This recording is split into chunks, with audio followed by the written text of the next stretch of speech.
Hello and welcome into the KE Report. Shad Markwitz here as your host, along with Corey Fleck from the KE Report, and we're interviewing and having a webinar, a special feature here today with Silver Tiger Metals. And I'm joined today with Glenn Jessome, the president and CEO of Silver Tiger Metals, and Dave Duncan, the vice president of exploration for Silver Tiger Metals. And so we're going to be digging into a lot of different areas. For those of you that are not familiar with the project, they are operating a exploration and development project in Mexico, the El Tigre Project. And we actually have some exciting updates we'll get into about even the expansion of other targets. But one of the big accomplishments over the last couple of years, Glenn, I'll throw this over to you first, is the pre-feasibility study that you put out on the open pit part of El Tigre. And there's a lot of great metrics in here, and I don't want to gloss over that because we are going to be getting into some of the upcoming work on the PEA for the underground. But from a high level, why don't you remind people of the economics around just the open pit portion of this project? Thank you, Shad. Thank you, Corey, for having us. Dave, a pleasure to have you on with us today. Dave is a very experienced lifelong geologist, so many discoveries under his name across the world. And so I'm going to be brief if it's okay, Shad. I know people find that hard to believe because I want people to hear from Dave. They're tired of listening to me yammer on. But look, I think that is a good idea. Let's just, especially for first-time listeners, we don't want to jump into the blue sky. There's three things we're going to talk about today, but let's talk about the first one that you brought up here, which is basically the open pit. Think of the project as three components right now.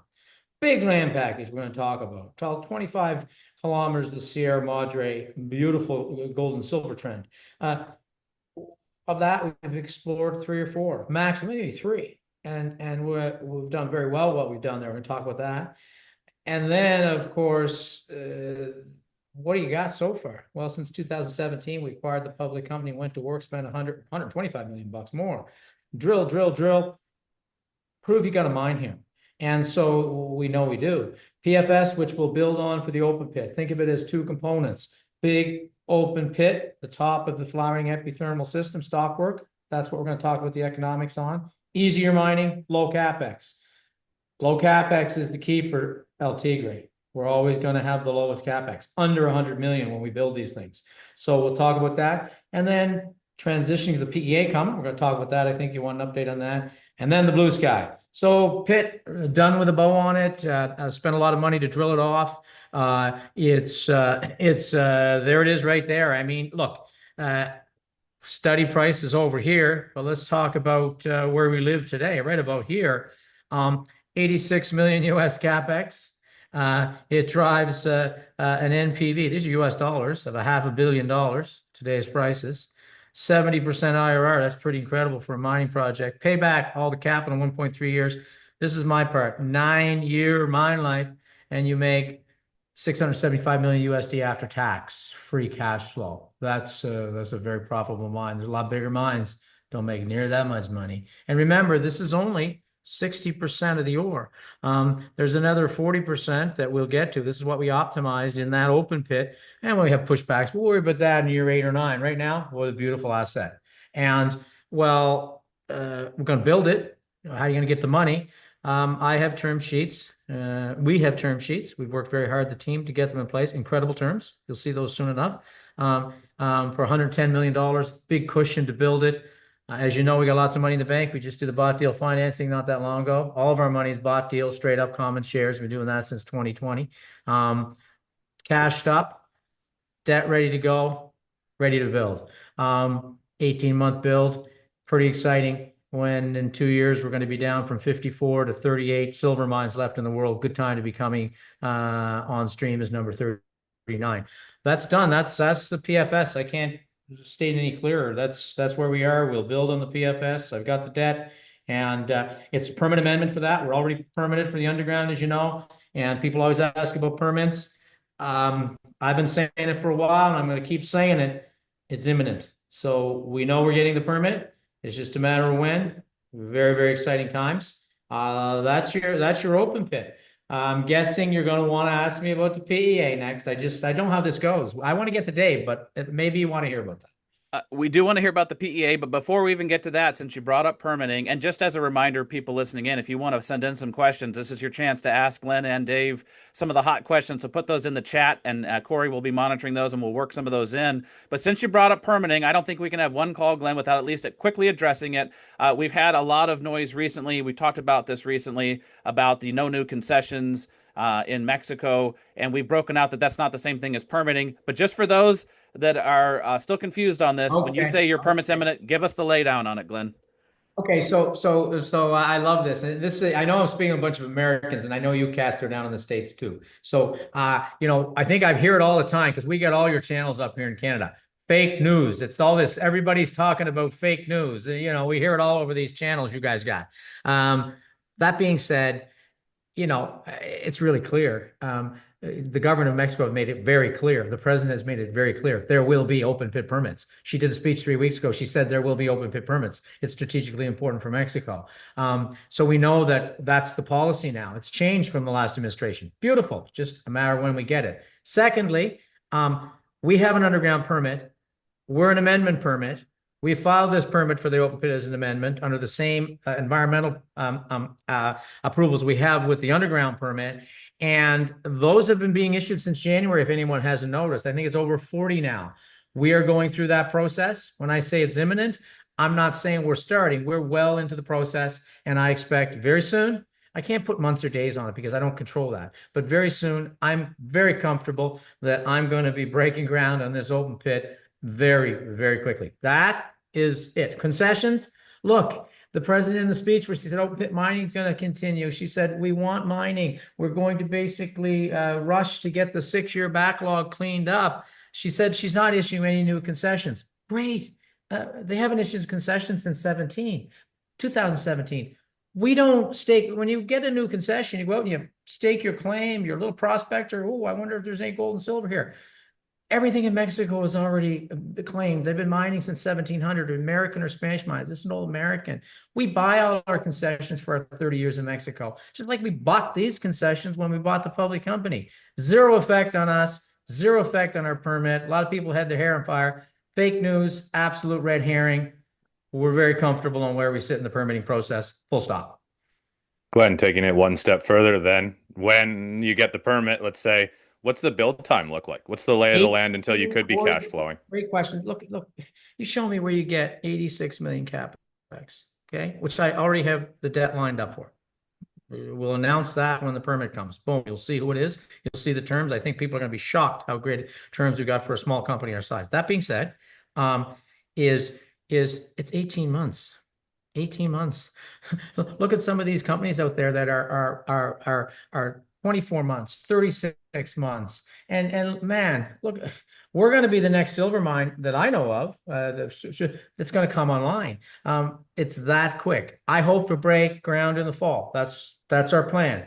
Could it change? Can I guarantee that? No, but that's what I plan. So by the end of, let's say, 2026, wow, I start generating that kind of cash flow over 9 years. Look out. And remember, PEA, we're not going to sit on our hands. We told you that. We're getting that underground ready. And, I think that's going to surprise a lot of people how fast we're going to get that underground into production also and bolt on. But, leave that until the PEA's out. That'll be another conversation. PEA, you want to hear about that now? Because I want to get to Dave Duncan because he's way smarter than me. And people are so tired of listening to me yammer on. That's why we brought him on here, Shad. That's why we brought him on, Corey. Absolutely. But PEA, look.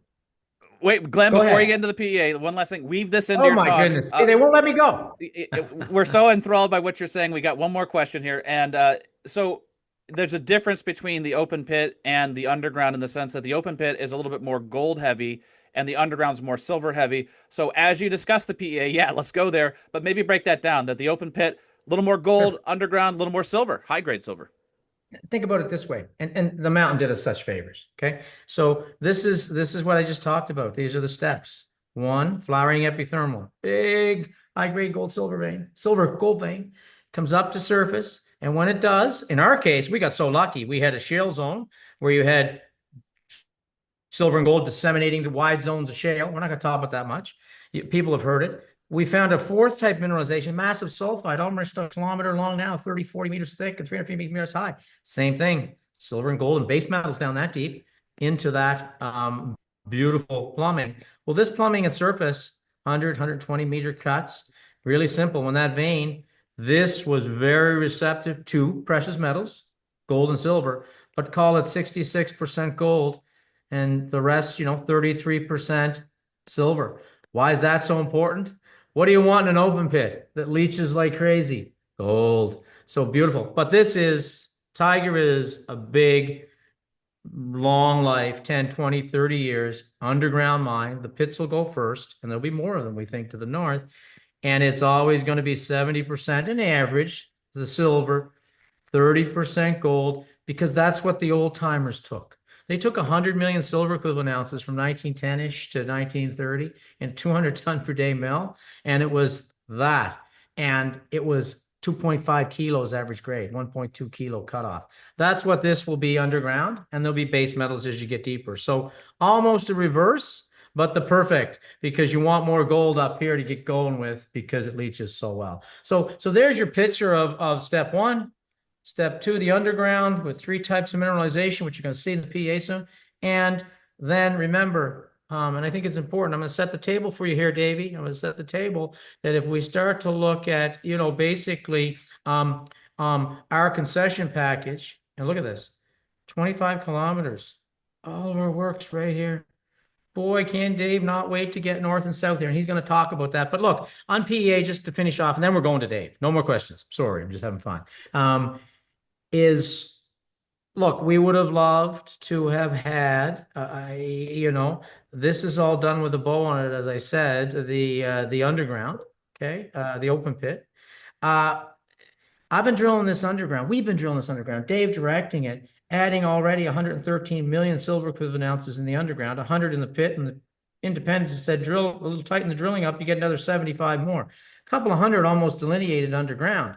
We've been drilling that since 2017. It's all going to culminate in that first economic look, just a scope, preliminary economic assessment, which is coming out imminently. I don't care when that comes out. I don't care if it comes out next week. I don't care if it comes out October 1st. But I've been pushing the team. We have been pushing each other to try to get this out. And we said, we're going to do everything possible to get this out by the end of July in a couple more days. It's going to drag into August. I couldn't care less, but I just want to message it. It's not because there's any issues. It's just that you got to get it right. You got to finish it right. We're optimizing it now. Can't wait to get it out there. But unfortunately, people are going to have to wait a couple more weeks before they see it. And as soon as we get it out, I can't wait to get back on here and we'll do another one of these. Maybe we'll bring some of the underground mining team on and we'll do another webinar. It'd be so much fun. So that's where we are with that. It's think about it this way, how we're going to do it though. This, you saw the economics for the pit. Low capex. I like to look at this. Remember, I have a permit for an 800 ton per day mill. It'd be crazy for me not to say I'm going to match the PEA up to that. I mean, it's just logical. I'm not giving anything away. And I'm going to look for low capex and a speed to production. Speed to production. Look at the metal prices. We got to start making metal. We got to start making metal here and here as soon as possible. And that's our mantra. And keep that capex low, which drives that IRR high and takes us to a company that can make, in excess of $100 million USD free cash flow a year pretty quickly. So that's it. Stay tuned. Enough on the PEA. We're going to come back and I'll walk everybody through it. Dave, I guess it's finally you. I don't know. They just don't want you to talk. I don't know what's going on. Dave, let's get you in the mix here. And so all the things we've been talking about is really at El Tigre, which is really only a 2-kilometer part of your overall 25-kilometer strike length of mineralization.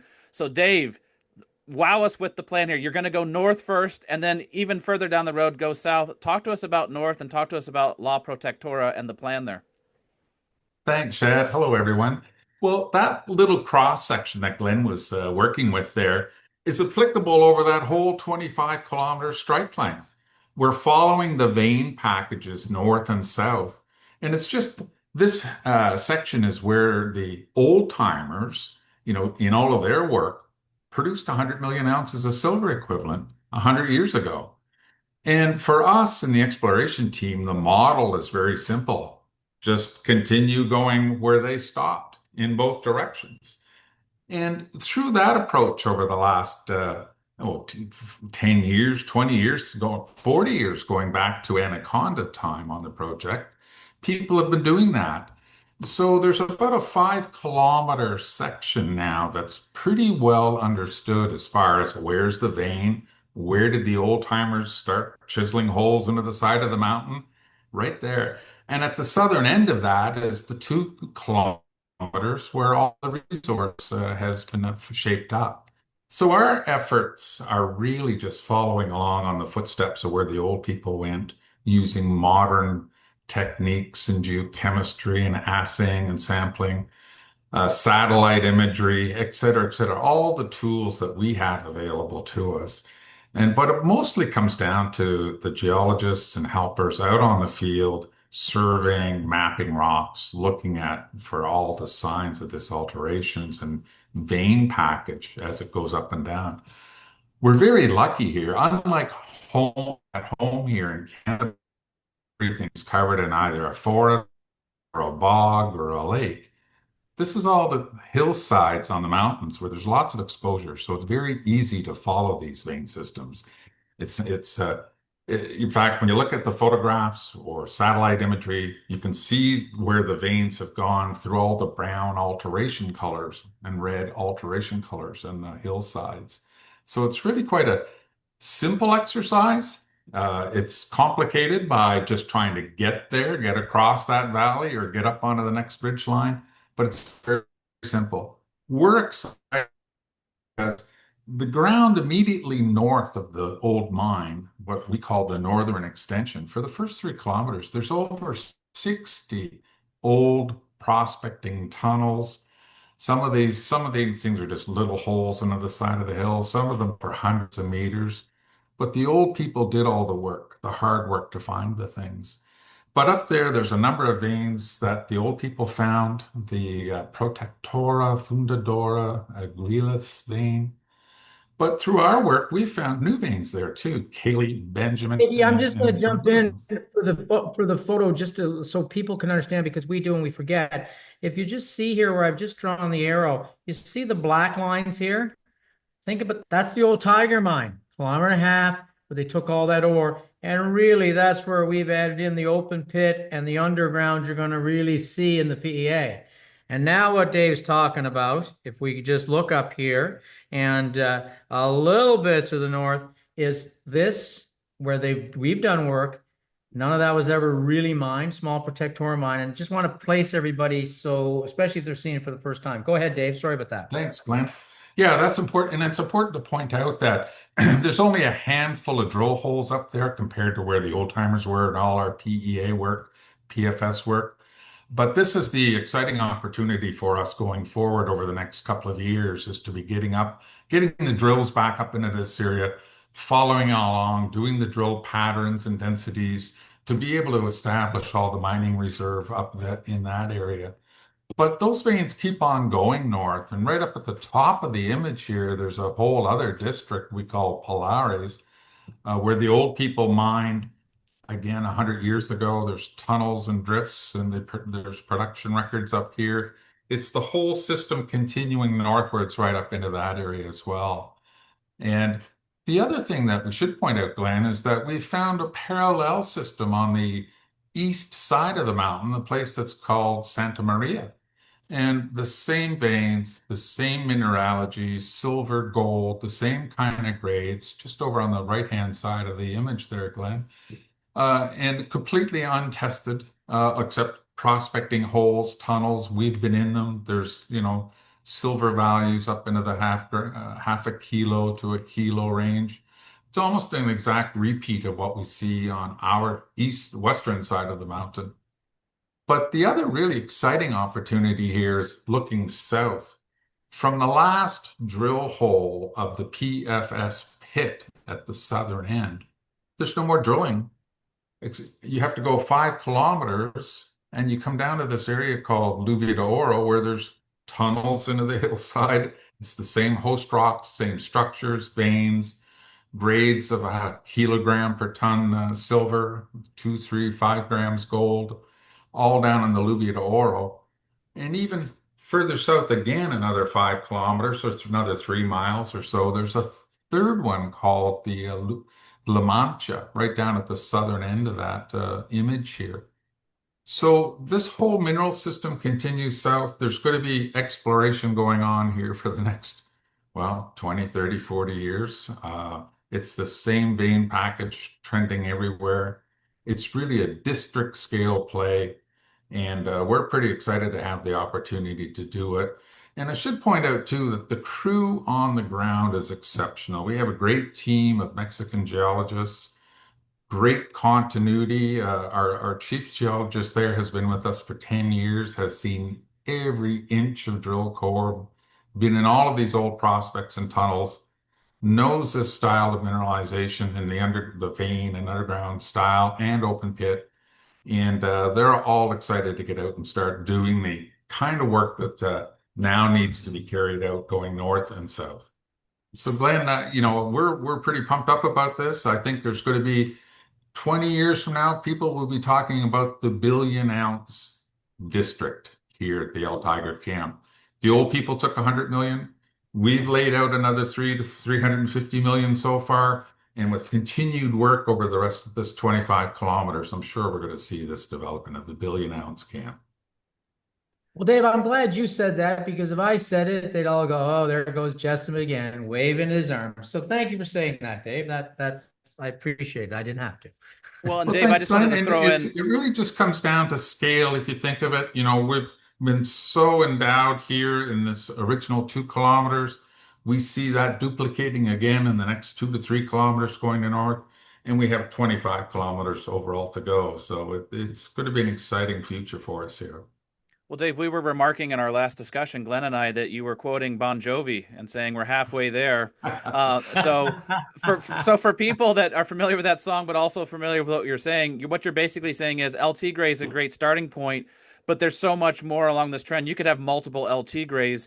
What do you think is actually possible along the whole 25-kilometer trend if you thought even big? And now we know this is a forward-looking statement, but how big could this be? Could there be 5 or 6 El Tigre-sized deposits here? What do you think is possible?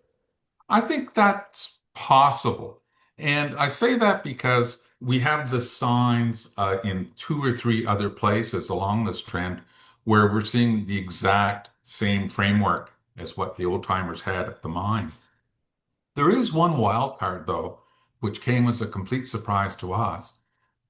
In the process of drilling deeper holes to test where the old people were down below the open pit, we came across this brand new style of mineralization that we've just called the deep sulphide zone.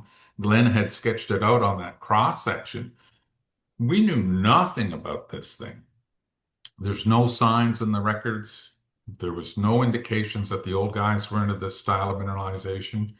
It came as a complete surprise to us. And what's even more of a surprise, it behaves as a body that's following along the strike of the veins. How many more of those things could be along there? I don't know. We were so surprised to see this. It's one of the things that we're going to resume working on when we can get some drilling stations set up from the underground workings. But these things are big, they're rich, they're very silver rich with base metal, and they could be a game changer. So Dave, I what is tell the base? Glenn a billion, it could be more. So just on that, and I'm going to show something here. So people, and with you here, Dave, we expected, so everybody knows, we knew we had this when we purchased El Tigre. Flowering epithermal. We knew we had a big stockwork, which looked like a gorgeous pit. It is. We were right. And then unlimited, all silver crest, etc. High grade silver veins going across 20, 25 kilometers. We've explored 3 or 4. This was a surprise, the shale, but nobody expected this. It's a massive sulphide. That's what it is. We don't have that word in Mexico. It's not been seen before. It's a 4th type of mineralization. But I want people to know, with limited drilling from surface, and now we're going to do more from underground. Dave, I'm going to bring up the long section, open both ways on the basement rock, following, we think, all 3 veins. But to just explain the kind of grade we have here and the dimension of this already. Like, this is, Mexico is usually, let's go get that meter. It's hard. We're talking 30, 40 meters of a massive sulphide, which is long hole mining. Go ahead, Dave, and just maybe a little on that. Glad you brought that up. That's big. across the screen, you're looking at about 500 meters. In our drilling to date, we found it along strike for over 500 meters. The height on the screen here is getting close to 300 meters when you look at the dip length. And in places here, this thing has true thicknesses upwards of 10 meters. Some of our drill pierce points have gone through it, for over 40 meters lengths, but in true, it's really going at 10 meters or so in the thickest parts of this. And it's still wide open. We just stopped because we just stopped our drilling for the PFS and pits. But when we resume here, we think this is going to continue in both directions, north-south. How far does it go? I'm not sure, but what was giving us some great arm waving speculation was us, the geos, and Glenn, was the fact that this is following along underneath the vein, and the veins go for kilometers north and south. Could this thing possibly be going for hundreds of meters or kilometers? So we just don't know yet.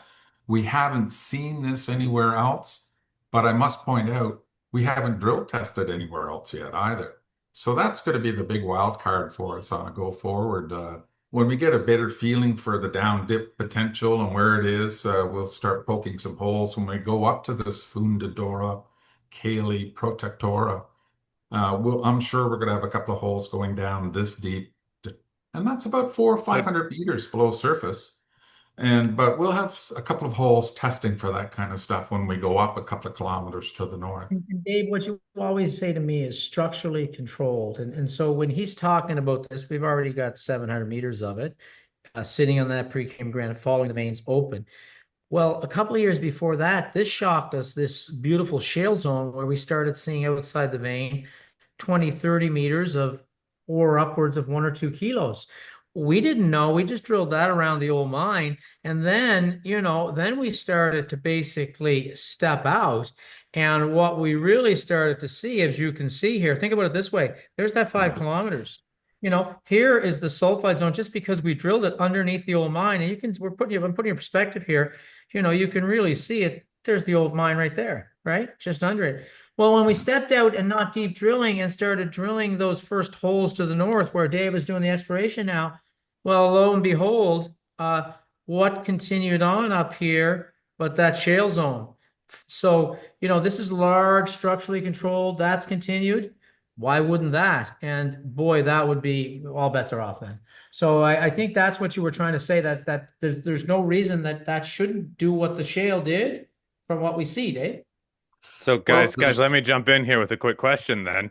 When are you going to test all of this? We have people wondering, if you have all this blue sky potential, it almost looks like you can test some of these other targets and test this deeper sulfide zone. When are we going to see a more aggressive drill program, more exploration? Go ahead, Dave. Well, this fall, we're going to be back up going north on that shale, just to confirm the strike extension of that and the overall framework. The thing we have to do too is drill some deeper holes on the veins to make sure we get our dips in the correct orientations. And then it's going to be just snapping the chalk line with some deeper drill holes. We'll get a couple of those things down here, if not Christmas time or early into the next year. That's our plan.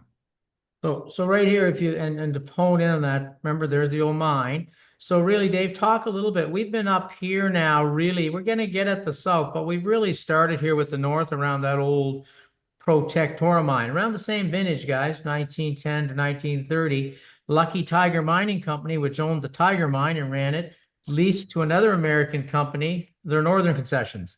Those same concessions we talked about that have been here for hundreds of years, with respect to president. And they built a nice little mine up there. They had the saloons and the taverns and the hotels and the stores, and they had their own team. Not as much known about it, but Dave, we've been really active here for 3 or 4 months inside those old openings, mapping and sampling. And pretty soon we're gonna not only we say when we drill, sure, I have a target to drill that in the fall, but before you drill, you map it, you sample it, you get underground like we did at Tigre before we put the first holes in, and you start doing underground channel samples, which are like a drill hole. And we're going to be imminently reporting on some of that. So stay tuned for it. It's not like they're going to have to wait long, maybe a week or so. And you're going to start to see some of those results, not drill holes, but pretty good information as we get ready to drill it. Right, Dave? Yeah, and Glenn, you should point out they're not drill holes, but they count as great information towards the next resource studies because they are physical places. They're openings. We have them surveyed with the LiDAR tools, so it's a properly surveyed bit of information with channel samples, and it really serves to set the whole framework for the drilling program and the resource models that get built from it. So it's great information. It's with the 60 openings that the guys have found up there so far, it serves as 60 shallow drill holes. So they're really important to tell us where things go, where the overall framework is, and helps us set up for the diamond drilling. Guys, another So, question that came in, and thank you everyone. Please keep sending your questions in. You talk about this Protectora old mine. Any data on that? How much was produced out of that mine? Yeah, the old newspaper records from Bisbee, Arizona said they had about 5 million ounces taken out of there. It was a smaller, separate company, sporadic informations. But the newspaper accounts, and there's lots of them. It's so surprising to go back and search through the old archives of all the old newspapers up there, from the El Paso Times to the Bisbee, Arizona. Records can be found. We're just so fortunate. We never mentioned it earlier, but when the Anaconda Company was here in the 1980s, they had all the old mine records, geological maps, engineering drawings, stope layouts. I think it was 6,000 underground channel samples. And they recovered and saved all that information, and it was all stored up in the libraries up in Wyoming, in Laramie, Wyoming. So that's where all of this kind of information comes from. And that was invaluable. I told Glenn when we first got our hands on all this stuff that it was the equivalent of having $100 million worth of exploration work done, 100%. all the old mine layout. So this has really helped us kind of jump forward in a lot of our geological planning and modeling and how this thing behaves in 3D, why it's high grade, where it's high grade, with the crossing structures. And so we're able to take all of this and carry it out on all the other veins. And Glenn, if you spin that a bit more, I think the guys can see that there's all three veins are here that the old people worked on. The Sui and the Sites and the Tigre and how they sort of come together. And that created an area of much, much richer grades down in that area. Glenn talked about an average grade of close to 2 kilos gold equivalent, but in places here, this was up to 10 to 20 kilograms per ton in place. Pretty fantastic assays in these old records. So I like to use the word rinse and repeat. And Dave is our historian. He finds the records. Look, he's reading 100-year-old newspapers now, and I didn't even get an update on that 5 million ounces. So unbelievable. But go back to what we talked about: rinse and repeat. I've finally been able to get to the point now. I am. You get to a point where you're peaceful. There was a lot of promotion. There was a lot of money had to be raised. There was a lot of work that had to be done over the last 7 or 8 years to get a PFS for that open pit ready to build, have the money lined up for the debt, have a PEA coming to show all the work done with a bow on it, a couple of weeks away, get that out and say, wow, look at that beautiful low capex underground. We can bolt on while we're building the open pit. And then you go, okay, we've come a long way. So I don't have to worry, because my whole goal is get to production as soon as we possibly can and make money and be a real business. And we're there. We've got to execute. We've got to get that amendment for the permit, but we feel we're there. And that's why now people said, why not? Well, because you have to tend to your knitting here. How am I going to find that next half billion, whatever Dave thinks is up there? Well, I can tell you what we're going to do. We're going to put this in production. And we're now going to get ready to start drilling this as soon as possible. And then we're getting ready to drill this. And once I get to production, I want to have 10 drill rigs up here. And I want to have 10 drill rigs down here. And then you're going to see ounces, Davey, adding up like you can't even meet. I can't do that by being on the treadmill and keep raising money and money and money to say, okay, you got 1.5 billion. I'll take the couple of hundred, 200 or 300 we have now right here, and I'll get the money from that, the cash flow, to do all that. Look, Dave, you guys always make a joke. I'm going to be long dead, especially the young Mexican geologist. Jessome, you'll be so dead, and we'll be still down here and up here drilling off big ounces. It's true. That's what this is. And We've not talked about blue sky because we're focused. Because the only way I ever get to blue sky, people talk about blue sky they're never going to see because it's going to stay cloudy forever because they have no path to it. There's the path. We're going to build that Tigre, that mine around the old Tigre mine, and then that blue sky is going to start to shine right through. And we're there now. And people should start thinking about that because everybody's done the following. Binary. Tigre has a pit. During the AMLO administration, how many times did I hear it, see it, read it? Never get an open pit permit. Okay, we persevered. I think we're in great shape. We did the work. Number two, they're not really thinking about this, even though this was an underground mine. Everybody focused on the binary of the pit. It's beautiful. Maybe they get it, maybe they don't. We're going to. Now they're going to see the underground and they're going to go, wow, that's really good. And that's going to keep growing. It's time for us to start talking about the blue sky. And boy, do we have blue sky. And you're going to hear a lot about it here. You just first started today. It's not going to stop. And we're going to actually put numbers out to start to show people what we're starting to find north and south. It's going to be an exciting year of doing that. Glenn, since you brought up permit again, we had another question come in about the permit. Absolutely. Let me walk you through this question because this question is saying that you say that you're going to get this permit sooner rather than later. But have the standards changed recently compared to when you submitted your ESIA and PFS in the fall of 2024? Do you need to amend anything with the new regulations? Walk us through what's happened and what's changed. Great question. Number one, as we know, under the AMLO administration, there was basically, and I'll be very frank in this, there were a lot of changes made to the mining laws and regulations in Mexico. We know what those are. We thought and welcomed all of those changes. They were good changes. If you don't pay for your concessions and you have land in Mexico, you lose your concessions. That's great. We always pay for our concessions. We don't want promoters in there, promoting something and never going anywhere with it. Hurts us and our image in Mexico. So from my side, great changes. None of the changes that took place in that mining law in any way, because we analyzed it. Remember, we analyzed this. This came in 3-4 years ago. It's finally been approved by the Supreme Court because it was challenged that it's now law in Mexico recently, last month or so. It had no effect on our operations. It had no effect on our permit. Remember, we're a Canadian company. We operate not only to the highest regulation in Mexico, we operate our mines to the highest international regulation. We're top drawer with respect to that. We are at this level. So nothing has changed for us. It will not in any way impact the issuance of our permit, and we do not need to amend it. Okay. Thank you. That addresses that. One more question that also came in recently, a bit off topic, but back to the sulphide zone. Do we have any information on recoveries right now?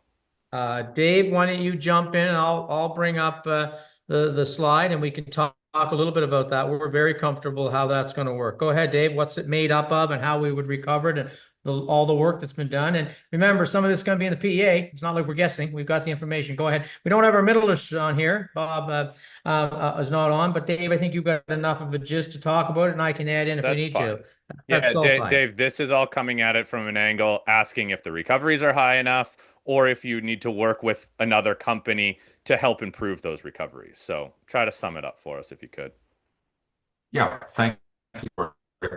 The simple answer, yes. Samples of this mineralization have been included with all the other types of ores that have gone for studies and process studies up at Lakefield, SGS Lakefield in Ontario, who are doing all of the metallurgical test work for the whole PEA program on the underground type of ore.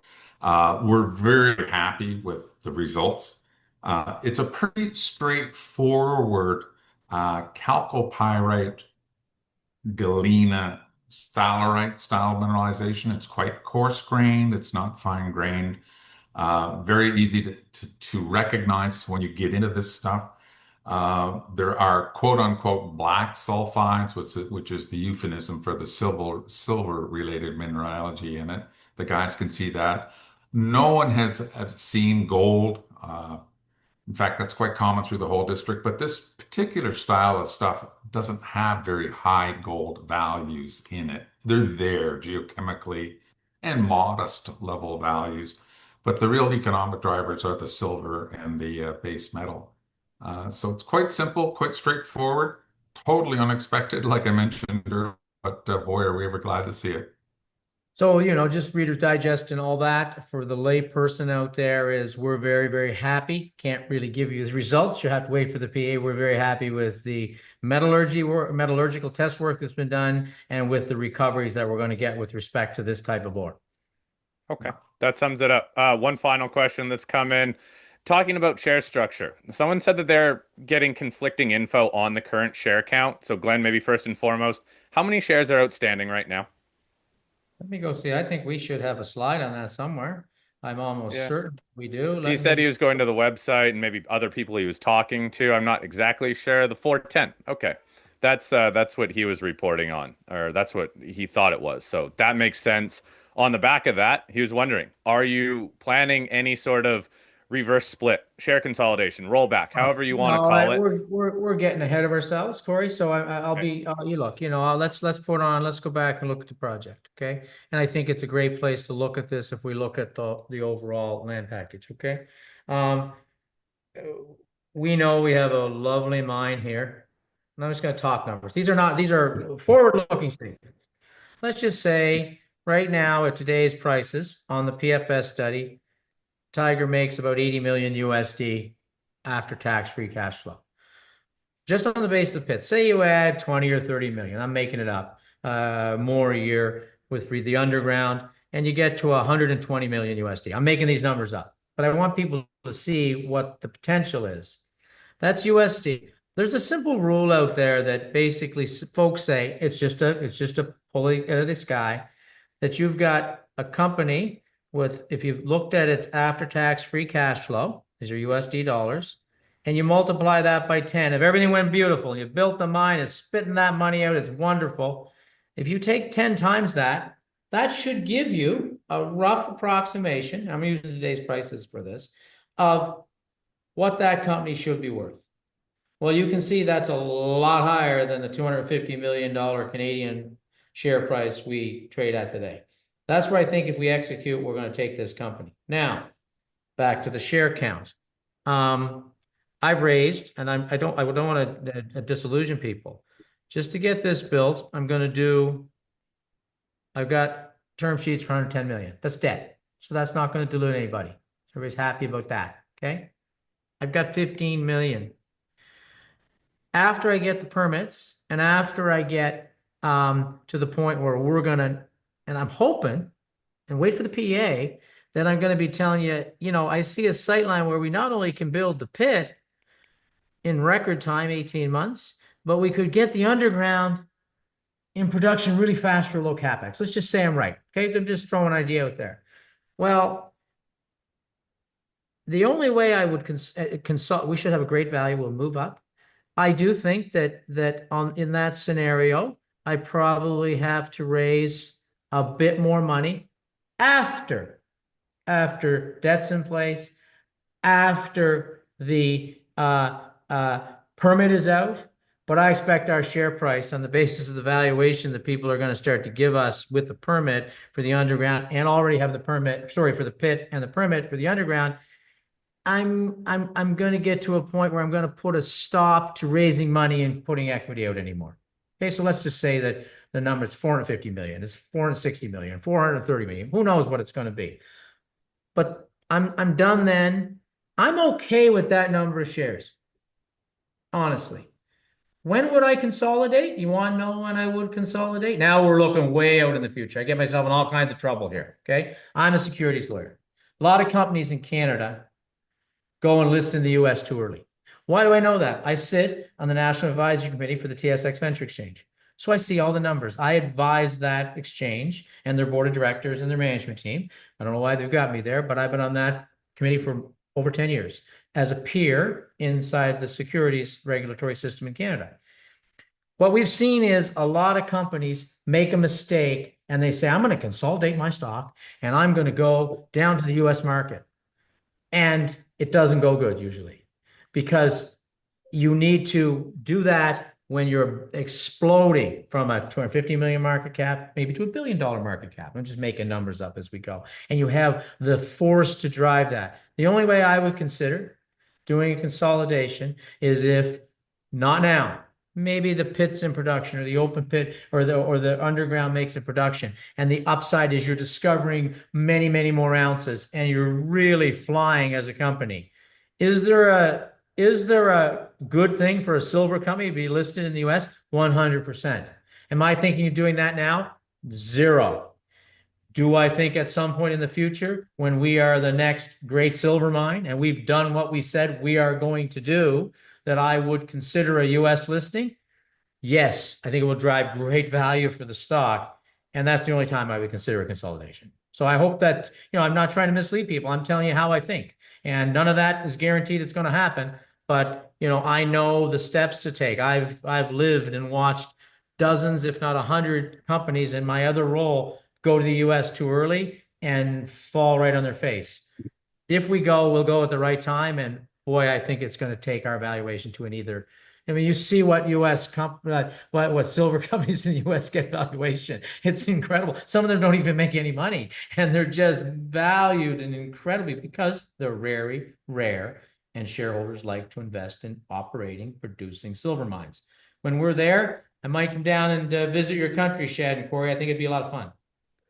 Well, there you have it, folks in the U.S. Eventually, down the road, when they're humming along in production and when they're finding silver everywhere and they're blasting higher than where they're at now, they are considering it. I think we're going to wrap it up here for today, gentlemen, because we've covered a lot in this webinar. We've thrown out a lot of ideas about what's happening in the near term, but also the development and exploration path for the long term.